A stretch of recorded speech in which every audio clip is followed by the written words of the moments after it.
I'm Lance Yoloff, editor-in-chief of Mashable, and I'm pleased to be joined by Terry McDonell, who's the editor of Sports Illustrated, and your proper title is the editor of Time Inc. Sports Group. So it's kind of a big deal. You do a lot of stuff. Well, not where I sit. You have an incredible history. I mean, even just yourself. I mean, you've been involved in a lot of different things. You're an author, you're a screenwriter, you've been involved with many major publications and brands, Men's Journal, Us Magazine, which also means that you're a bit of an old-timer like me. You remember the all-print world. When did you realize that things were changing and that you had to make some big changes at Sports Illustrated? I just want to say, first of all, that that kind of an introduction usually ends in people sirring you, which is the last thing you want in this business, especially in this room, which is probably the smartest gathering in the city today. I was really lucky I left Newsweek to start a magazine called Smart in the 70s, and I was able to become a beta site for Mac for those stand-up things with the discs, and also for some Adobe programs, Quark, of course, but also Photoshop. So back then, I became very enthusiastic about whatever was going to be coming, and then there was this sort of doldrum-like period until really 3 or 4 years ago, when it all kind of lit up again, and what I started out doing, the desktop publishing, was really had more to do with how you could do things cheaper. Now it's about what you can actually do, which is a far more interesting proposition. And I actually brought up behind us one of the first slides from a presentation that you have, and it's a quote from Machiavelli, which is, I think, kind of important as we talk to people in the media business. To me, this quote is all about change. Maybe you can talk a little bit about it. Do you have it? Yes, I do. When we began at Time Inc., what we had, even at Sports Illustrated, which is pretty bouncy culture, a culture that was very traditional in the sense that most of the editors thought that the people in IT were the people to get mad at when the air conditioning didn't work or there was something wrong with the elevators. There was no real connection between engineering and editorial. And to bring that together, I thought that it would be really fun to act like we were an outside force within the company.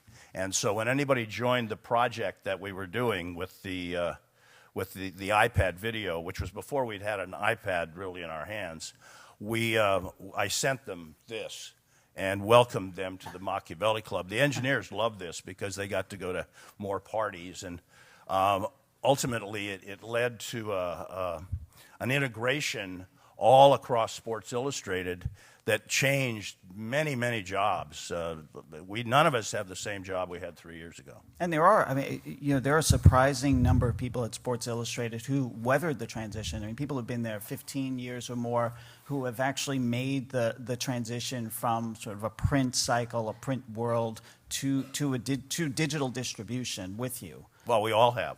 I mean, there is no one whose job has not changed, and some have changed completely. Bob Cannell was the manufacturing director at Sports Illustrated. This meant that he traveled to printing plants. Now he is a production manager and a kind of a creative executive who goes to Google or goes to whatever, who is very strategic and runs, instead of one cycle where we beam things to 5 printing plants on Monday night, we now have 7 different closes, and he runs all that with a smile.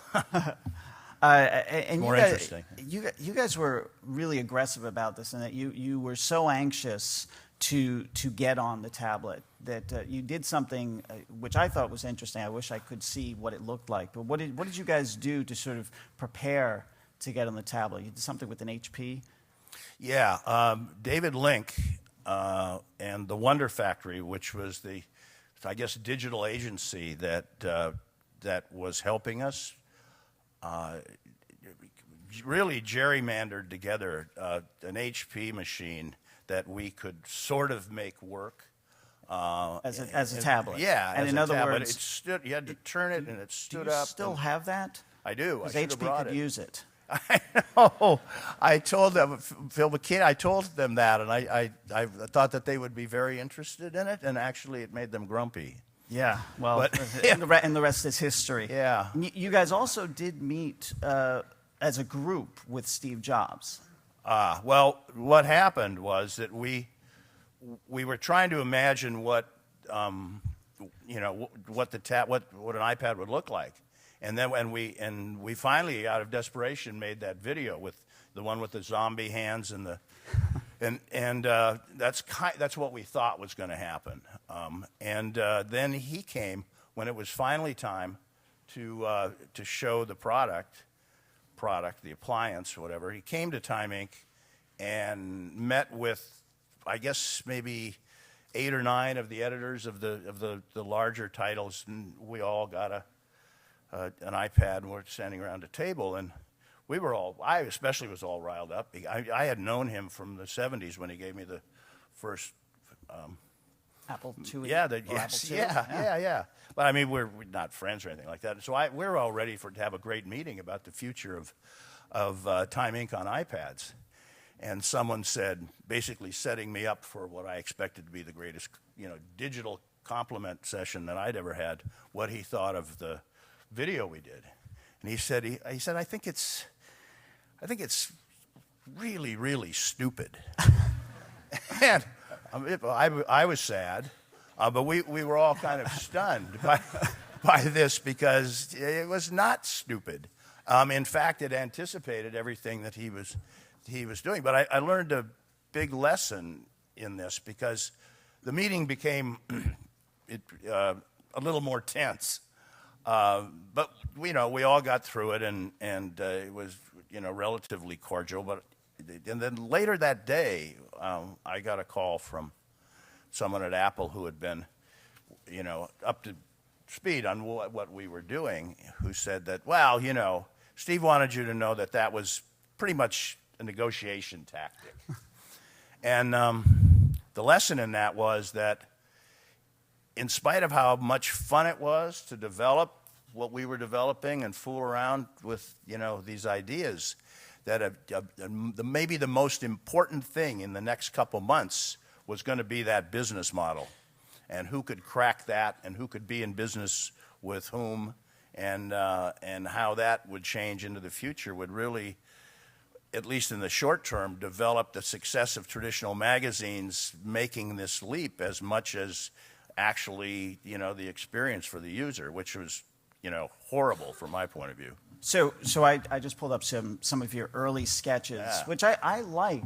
Yeah, I like the that's 3D valuable. that you guys worked on there. That's kind of cool. You see the windows turning. That was a nice try. So when you guys were in the room doing this, was it a free-for-all, or did someone from print or from your web group have the vision and say, okay, look, I've seen how stuff works online. This is how it should work. How did you even get this far? Anybody who could draw, no matter how badly, who had the, I guess, the arrogance to draw things, immediately got their ideas pushed forward. It was very collaborative, but it was also, not that kind of competitive collaboration that spurs progress and great innovation sometimes. But it was actually funny because we really didn't know anything. What held us together was that sports as a subject matter was so sort of ripe for this kind of thing. It had so many things that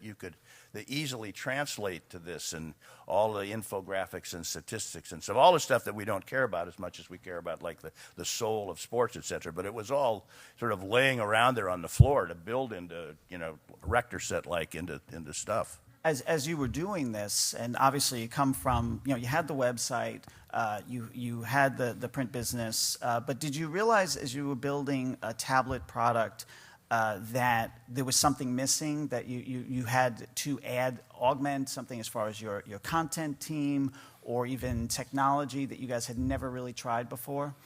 The engineering was the most challenging, and we moved the most rapidly there, and we are all in awe of ourselves in that respect, because most of us didn't do the hardest work, which was writing that stuff. But like I said before, we didn't bring in anybody new or different. We changed what we were like. We had been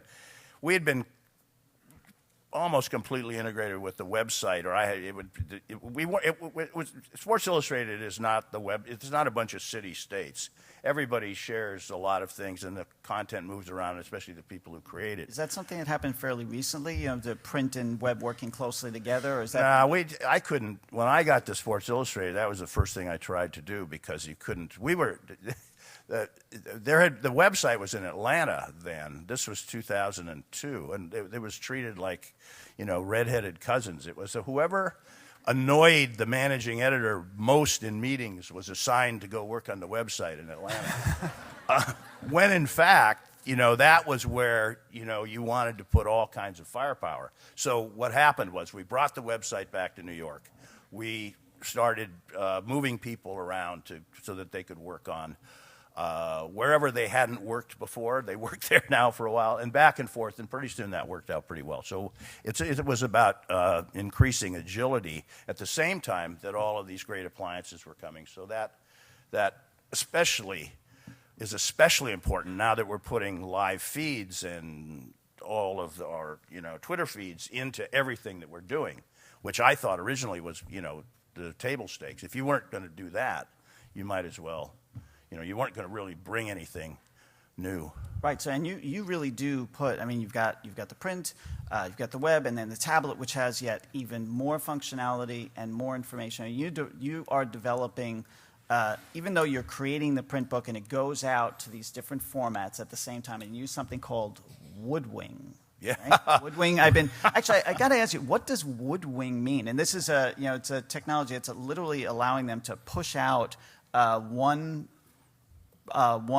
edition of Sports Illustrated to the different formats, the different platforms at once. I'm sure that's in. I may be able to find it. Is that Woodwing there? That's Woodwing. That's the first Woodwing. Go. Okay. Go forward. One more Woodwing. That's more like what we're doing now. So what? First of all, where'd that word come from? And then second of all, just give us a little bit. I'm embarrassed. I don't know. I know a story though. One of the Erics who is at Woodwing suggested to me one time that I should think of the name the way I thought of the Beatles song Norwegian Wood. I'm still confused by that. Yeah. All right. Well, moving on. But that's really. I mean, this is kind of a remarkable slide when I looked at this, because this is the dream for publishers: produce once, deliver many. You're kicking out the same edition to all of those platforms and then augmenting them as needed. Is it as clean? Is it as beautiful as that looks, or is it kind of a little bit of a crazy thing that happens 7 days a week? No, we do it. We close the magazine on Monday. We do, in the next 24 hours, we do all of this stuff. And this is, of course, instantly ready.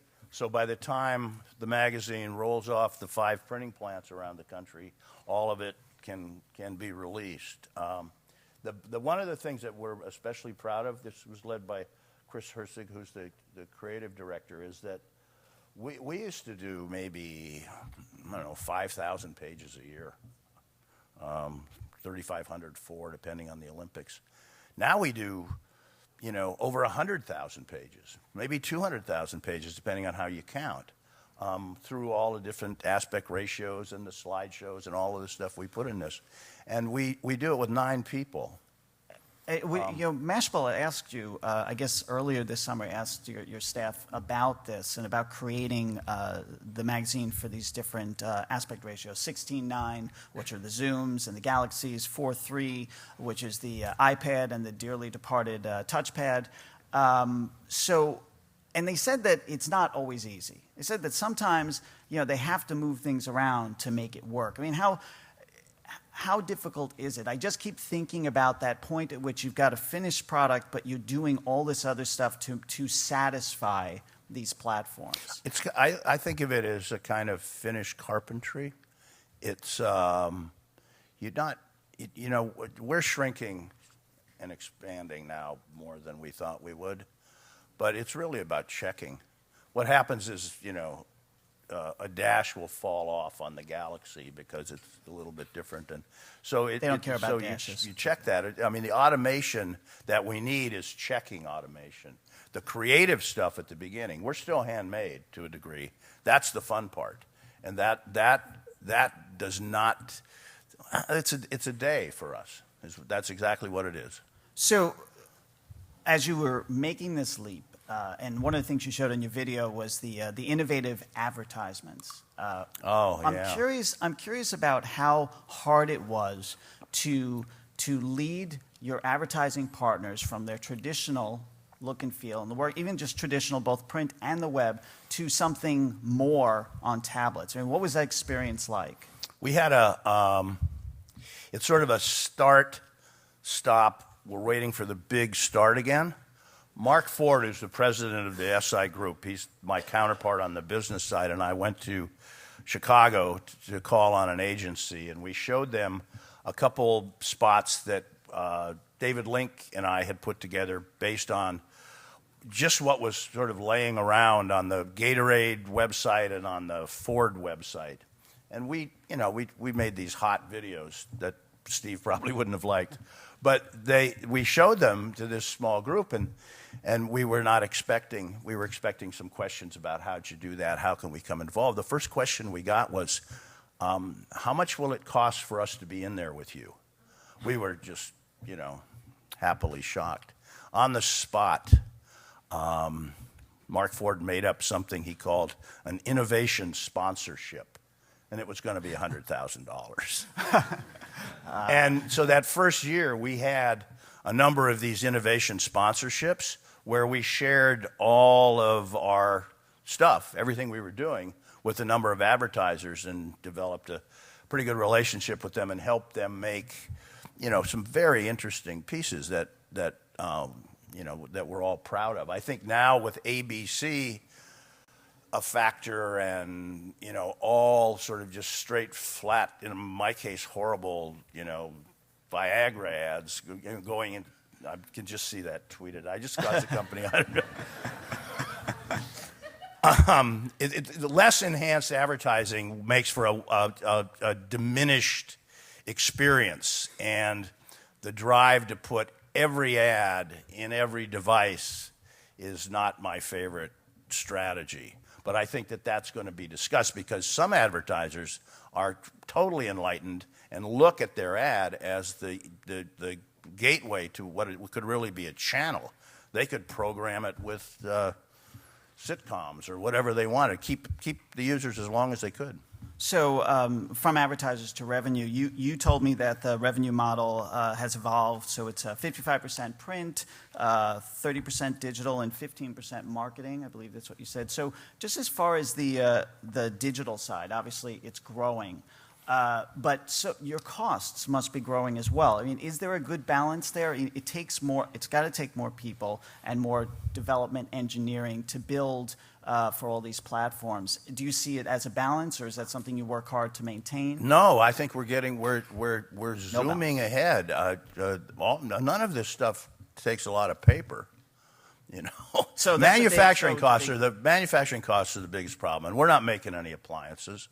And so it's really. So has your manufacturing circulation costs gone down as you've been sort of funding and building the digital side? I would like to talk to you about that in 3 years if I'm still standing, because I think when we look back, we're going to see a very big transformation there because of. I mean, when the users at the very beginning, when we were being reviewed, it was never about. This is a good app, this is a bad app, you're smart, you're stupid, whatever. It was all about this costs too much. And the subtext of that was it costs too much because it doesn't cost you anything to make it.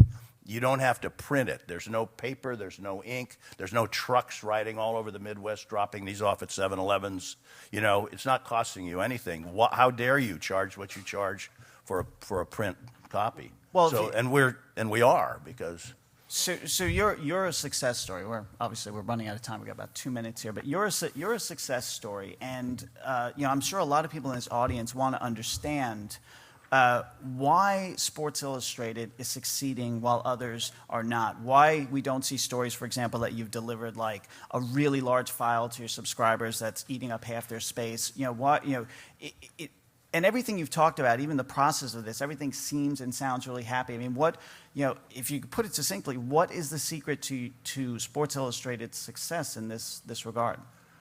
I think we were very lucky to be in the first group. Do you have the Swiss Army knife? I was going to, yeah. I put this, I don't know that this is their success. This was accidental. This has a life of its own. At the very beginning, when we were making all of these mistakes and we were too heavy or all that stuff, it was all so new that there was much forgiveness, and so most of our hardest lessons were learned then. And the biggest one was, we illustrate with this, and that is that we were so sort of tripped out on how cool it would be to add this or whatever, that we forgot that, you get that Swiss Army knife, it's really cool to have a saw, but you're never going to use that saw. I don't know where you're going to use your saw and your Swiss Army knife. So we were like loaded with saws. The thing that David Link came up with, that was, maybe some of you saw it, it was the wheel that we developed for all of Time Inc. It popped up, it was red, you could go anywhere, you could share stuff, whatever. It was just too much, and nobody used it, although it was really cool at the beginning. So the big lesson for us was, be very, very hard on yourselves about what you're actually going to put in there, and don't think of yourself and how cool you are, but think of what it would actually do for someone who would just rather just click share than bring up a wheel and, In our remaining 12 seconds, I'm sorry. That's all right. What do you think is the next big frontier? We're working on second screen, dashboard, a lot of social media combined in something that will make the stuff we have already more 24/7. I don't know, something like that.